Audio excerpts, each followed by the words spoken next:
1993 para 94, eu publiquei isso daqui, ó, Educação e Razão Histórica, pela Cortez.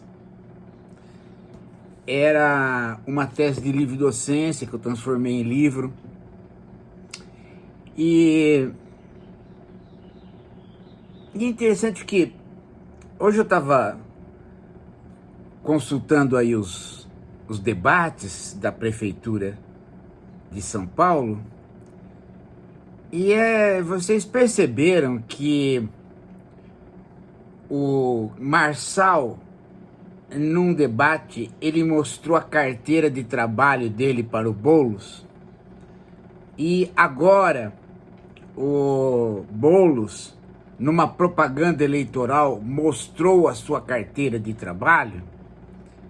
Vocês notaram este episódio? É que eu estava pensando, né, quando eu escrevi esse aqui, tem um capítulo que diz respeito a um texto do Habermas. Isso aqui é de 94, um texto do Habermas de 89. Então, estamos ali na faixa do final dos anos 80 para o início de anos 90. E a discussão que eu faço sobre o texto do Habermas é se o Habermas tinha ou não tinha acertado, digamos assim, né? Acertado do ponto de vista de, bom, estamos sentindo que vivemos isso que ele falou ou não? Nesse sentido. Se ele tinha acertado aquilo que ele disse que era o fim das energias utópicas da sociedade do trabalho. Então, a ideia mais ou menos é simples, não é? O século XX, como o XIX, mas principalmente o século XX, ele põe para nós utopias que todas elas são utopias do trabalho. Em que sentido do trabalho? No sentido de que são utopias que elas organizam a maneira que nós produzimos, a maneira que nós trabalhamos. E é isto que vai trazer a boa vida. Então não são as utopias antigas que organizam a sociedade de N perspectivas, às vezes inclusive perspectivas morais, não. No século XX, o paradigma do trabalho se impõe, de modo que as próprias utopias só fornecem energias de transformação, de esperança, de luta diária, de fazer político, se elas estão calçadas na ideia da organização do trabalho. Então você pode ver, ó, o que é o liberalismo? É uma ideia de organização do trabalho, o mercado organiza. O que é o nazismo? É uma ideia do Estado ajudar o mercado a organizar a economia. O que é a social-democracia? A mesma coisa, só que com democracia né, e com direitos humanos.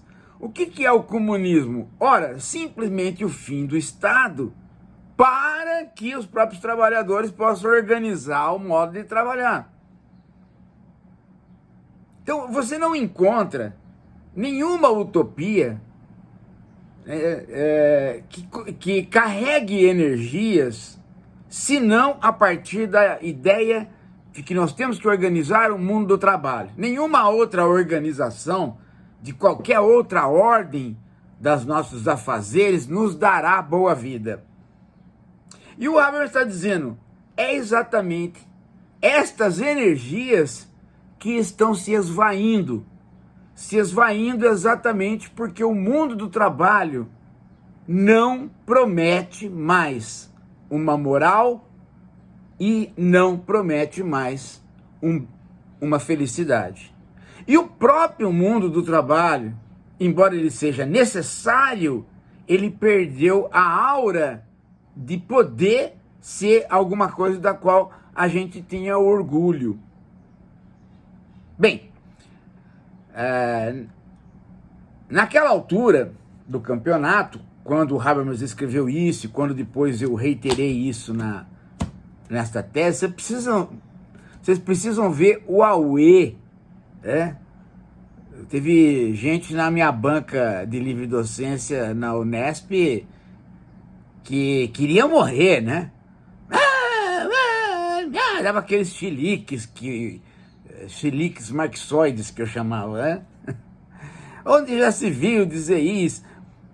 E praticamente nós fomos assistindo isso.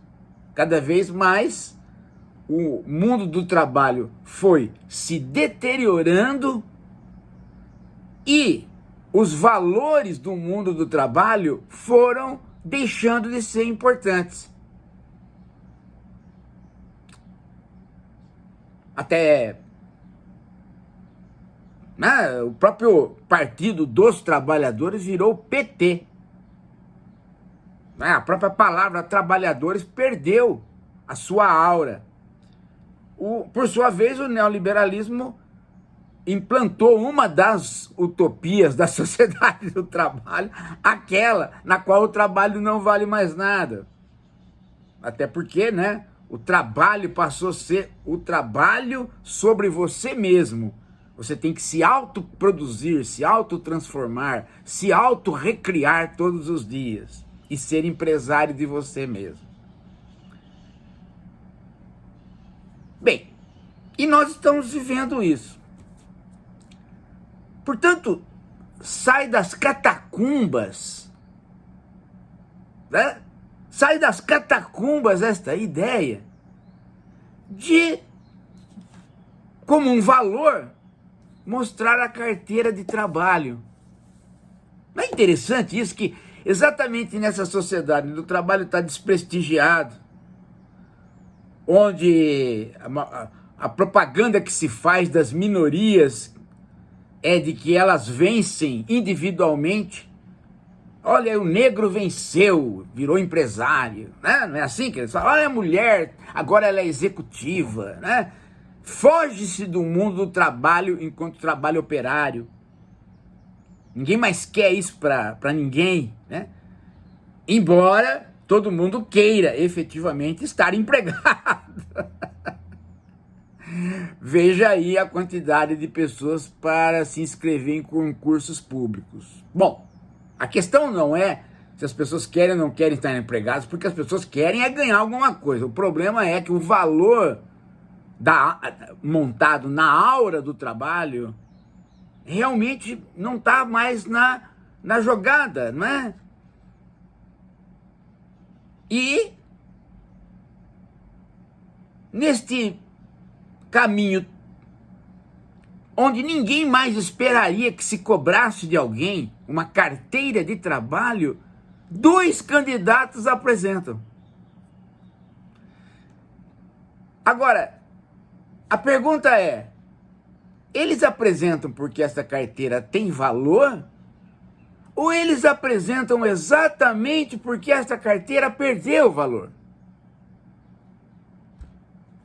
Essa é a pergunta. Não é difícil encaminhar uma resposta para o segundo sentido. Por que se cobra de Marçal e Boulos que eles se apresentem como trabalhadores? Bem, você pode dizer, é porque o Boulos, né, está no contexto do Partido dos Trabalhadores, embora ele seja do PSOL. Bom, essa é uma resposta fraquíssima, porque não se cobrou isso de outros. Parece que o problema é que, né, as pessoas estão tão distantes do trabalho, ele já importa tão pouco, que ninguém se apresenta mais a partir de uma profissão. Reparem que o próprio Boulos, ele não se diz professor. Ele se diz professor, psicanalista, consultor, ele se diz muita coisa, mas o que ele realmente faz? Qual é realmente o emprego dele? Aí ele tem que apresentar uma carteira de trabalho como professor. Marçal, eu não sei qual era a profissão que ele apresentou na carteira de trabalho. Mas a questão é, o trabalho perdeu de tal maneira o valor que as pessoas mostram a carteira de trabalho para que se fique sabendo no que elas estão empregadas ou o que elas fazem, porque elas, por elas mesmas, já não se apresentam mais assim.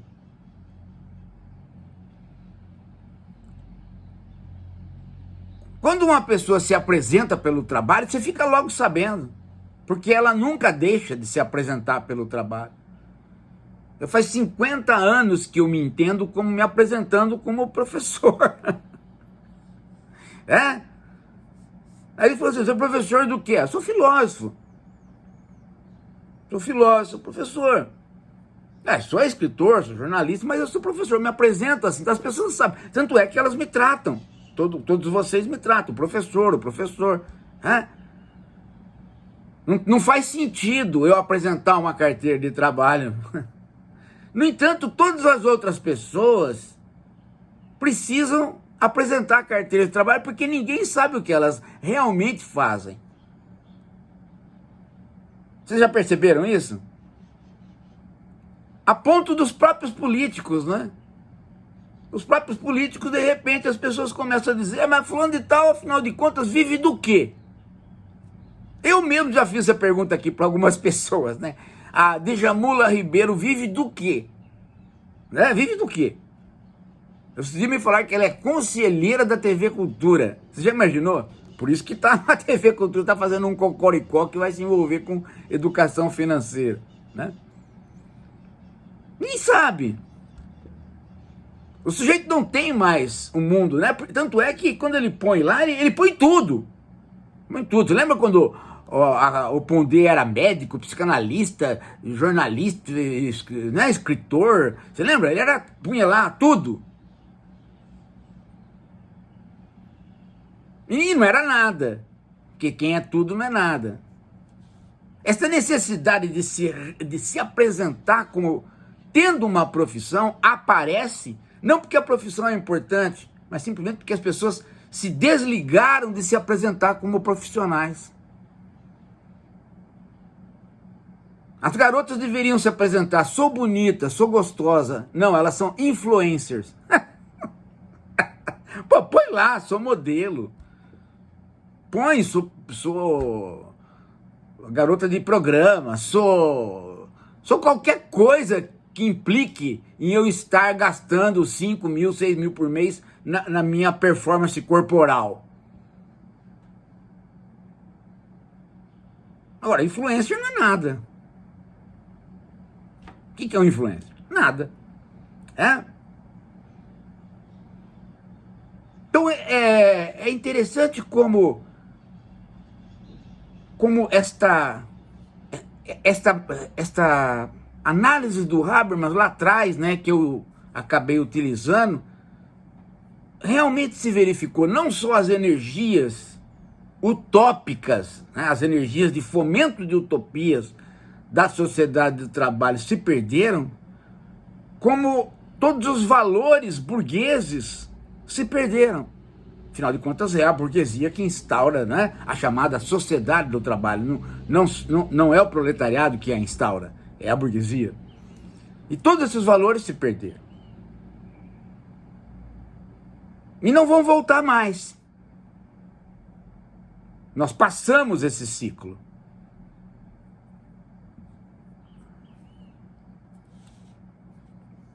Nós podíamos, inclusive, ter uma percepção de que o Brasil melhorou porque o desemprego caiu assustadoramente. No entanto, você pergunta para o brasileiro se o Brasil melhorou ou não, ele diz que não. Uma boa parte dos brasileiros não viram melhora do governo Lula para o governo Bolsonaro, simplesmente porque eles estão empregados, a vida melhorou, mas eles não dão valor para o emprego. Então eles acabam nem mencionando que a vida melhorou, porque eles esperavam outra coisa, que talvez eles não saibam o que é. Então, quando você tem uma coisa e ela não tem mais valor, mesmo que ela seja necessária, não é ela que conta para você mostrar se você está bem ou não. E é isto que é importante para a gente notar as percepções sociais daqui para frente. O que vale e o que não vale.